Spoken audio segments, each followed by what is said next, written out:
Hello, hello, good people. Hello out there. I am Dr. Hollie Kelly, and this is Dr. Kelly's perspective for Thursday, March 16th, 2017. Okay, so today, very quickly, I just want to share my perspective with you regarding what I've entitled "The Buck Stops with You." With you. If you have been given the platform and the privilege and the responsibility of leadership. Hello out there for those of you who are joining me.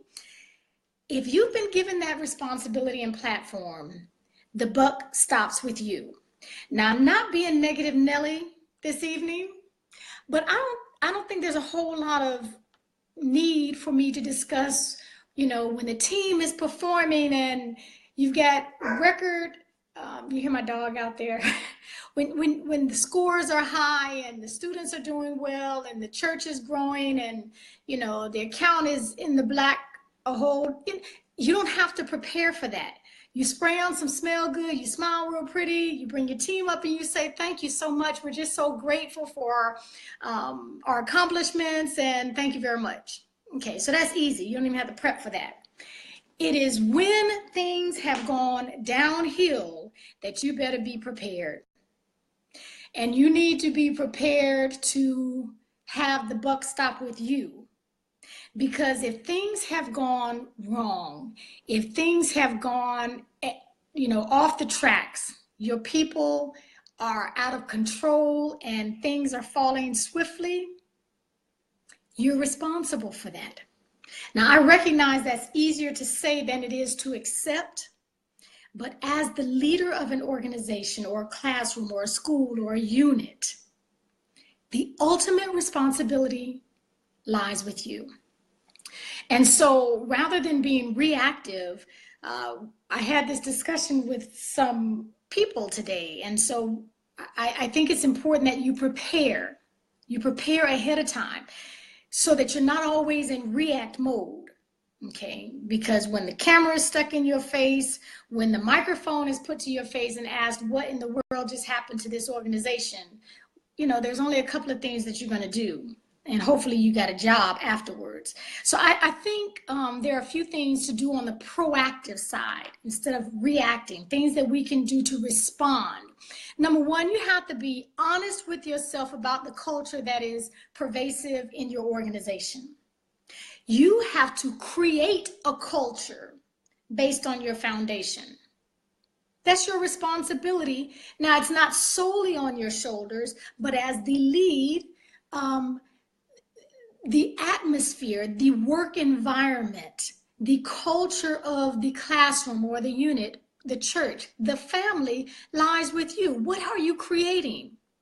What has become the acceptable standard practice within that organization? Because if the norm has become to lie, steal, cheat, knock someone over the head to climb up, sleep with someone to get another promotion, if that has become the culture, you better be prepared for the downfall. Okay, so the culture being created within the organization lies ultimately with you, not solely, but ultimately. Some things you cannot delegate. So creating the culture that represents who you really are. Go find that mission statement that you might need to dust off. The vision statement that's posted somewhere. You have to might have to dig for it to find it. Break that out. Is that still accurate? If so, we need to implement it. We need to live that mission statement, the vision statement of where at some point we want it to go. We want it to be this organization. And then, are you holding people accountable? Are you holding people accountable? People do what they are allowed to do, okay? So if I can come in late 6 days out of 10, then okay, cool. Then that's going to be the norm, and that's what I'm going to do. If I have not been held accountable to that on a consistent basis, and it is across the board, why would you expect them to do anything else? We really can't. So are people being held accountable? Is the accountability across the board? Or do you only hold accountable those who you really don't like anyway, and those who irritated you last week, and those who, had you standing tall because of some raggedy work they did 2 months ago? But you'll let them slide if they fall into your favorites pile. Okay, you're creating another kind of culture with that kind of inconsistent accountability. Okay, I got an amen. I got an amen.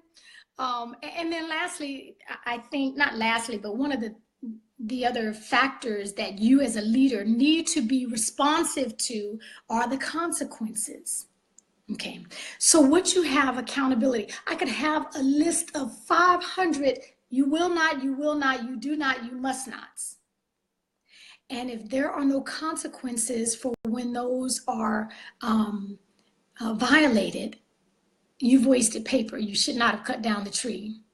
Okay, so creating the culture that you desire, one that welcomes people and welcomes the best kind of people. I've said before, you don't get what you want, you get who you are. And so those that are top-notch and experts and bring excellence to the table with their within their lane, within their strength zone, they will not come into a raggedy environment. They will not come into an environment that does not produce growth.